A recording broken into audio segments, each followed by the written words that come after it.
thought to be functionally equivalent, so there was no training provided on how to use the substitute, right? I see head shaking. I know I'm not the only one who's experienced it. So when it comes to communication between the clinical areas and the supply chain, you can't do too much of it. You have to communicate all the time about everything in many different ways, because there are some people who will read emails, and there are others who will not look at their email, but maybe once every 3 months they hit all delete. There are some folks who do pay attention to posters that are around the area, and some people go right past those. I know that there was an occasion when I was a bedside nurse that they started using what they call potty posters, so they started putting up posters in our restrooms because they thought they had a captive audience. For some people that may work. It offended me because I thought, this is my only private time and you're invading it. So you have to be consistent in how you communicate in many, many different ways. I've seen lots of different examples of how organizations effectively communicate. They can do it through newsletters, they can do it through, sometimes there's television stations that have specific information for the hospital, so you can communicate it that way. Email, of course, through staff meetings. But what you want to communicate is everything, even if you don't think it's important. So folks from the supply chain, make sure that you accurately communicate if there's going to be a back order or something has to be substituted. And don't just assume because you put it in an email that it's going to be read. Make sure that that communication really gets done in at least 5 ways. And then as a bedside nurse or as a leader in nursing, you need to make sure to communicate the needs of your department in a manner that the supply chain can understand, because they don't speak nursingese. So they won't necessarily understand that this product and this product are not the same to the person who's using it. So as a bedside nurse, you have to be able to articulate that in a way that others can understand, that those who are not in nursing can understand. So if there's one message I can leave with you today, I think there are 2 important things in bridging the gap between supply chain and the clinical areas. One is communication, and I think that may be one of the most important. With that, I would lump education, making sure that each understands the other's role. And then the other one is aligned incentives, making sure that everybody is working towards the same goal, which I see very much lacking in a lot of organizations. And I think from a practical viewpoint, one of the things that my current facility, we've been very successful is setting up routine communication meetings so that not only our local in-hospital staff, but also our corporate staff meet with us as a management group on a regular basis to identify issues and concerns. And it's not to say that there are things outside of those meetings that do occur, but I think it really has opened the door for us to have routine communication. What are our issues? Because your in-house materials management, whatever, central supply, whatever you call it, from my experience in working in a number of different hospitals, each department will typically do different things for you.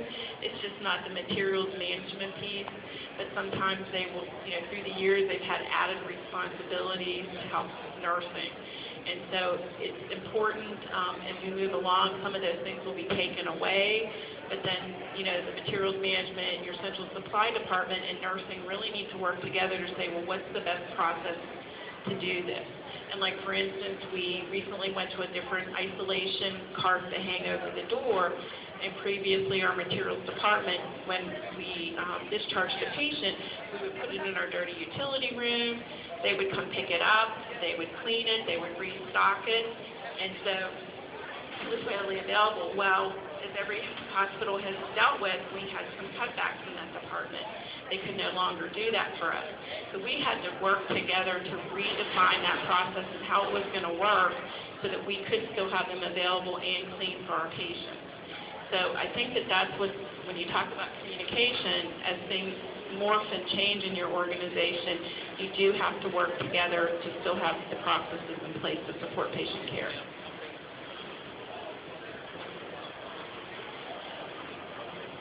Let me ask a follow-up question. Is there such a thing as communication overload? I mean, you suggested that communicate often, communicate everything you can. is there a hurdle that you have to overcome, not only from a personality perspective, but also from a content perspective, as to what really you should be communicating and how often? There are some folks who, when you tell them something, get it the first time. And then there are others who need to hear it 3 or 4 times before it sinks in. So if you ask if there's communication overload, I said there may be a possibility for that, but I would err to the opposite side. I would over-communicate. When you communicate, though, think about most of the time, these folks that you're communicating with have very limited amount of time to receive that communication. So how can you make it in bullet point format, left note version, very to the point?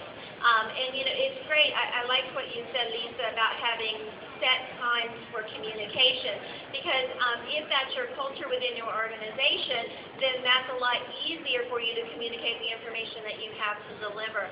So if you have a newsletter that comes out every 2 weeks or once a month, then folks may go there to read that newsletter to get their information, whereas if you send an email once or twice a day, then that may start to be overlooked.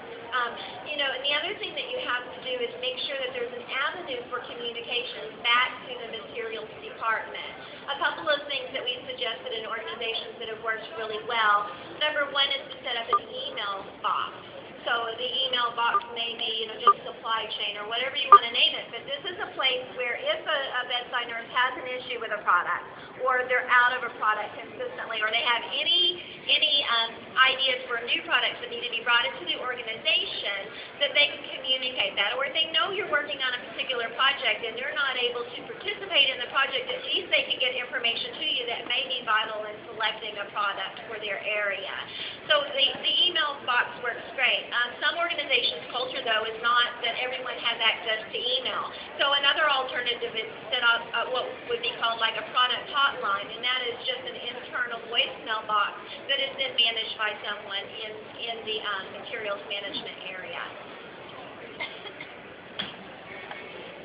And I think what I would add to that is just, again, communication with the staff, frontline staff, and an open line back to the manager. And we have an unit coordinator, secretary, who often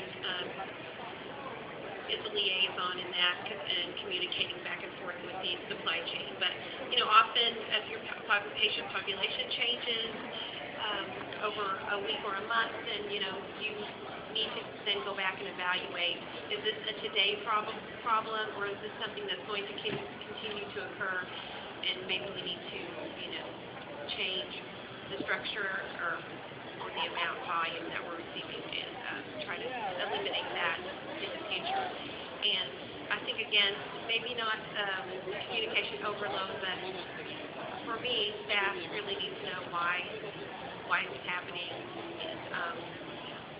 and the purpose of that. And so they sometimes can see that there's a thought process that goes along with that.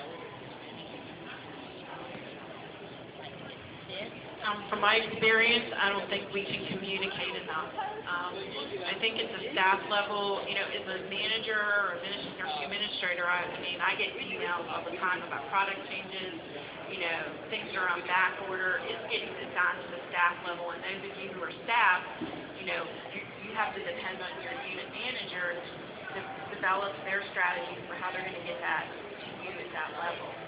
Because typically, your materials management or central supply will communicate it to the unit leadership, and then they depend on unit leadership to get it down to the staff level. And I've seen a variety of ways this is done.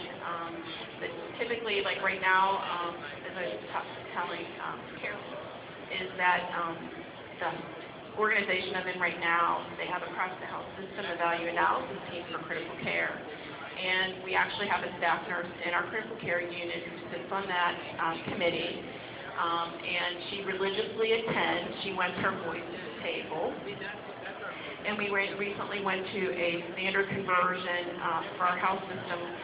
They incrementally were doing this across all the hospitals, and about a year ago, they had a big room, probably almost the size of this little booth, where they brought every product that was different than what we were using, that they were trying to standardize across the health system. and we brought a room full of critical care nurses that we could get there.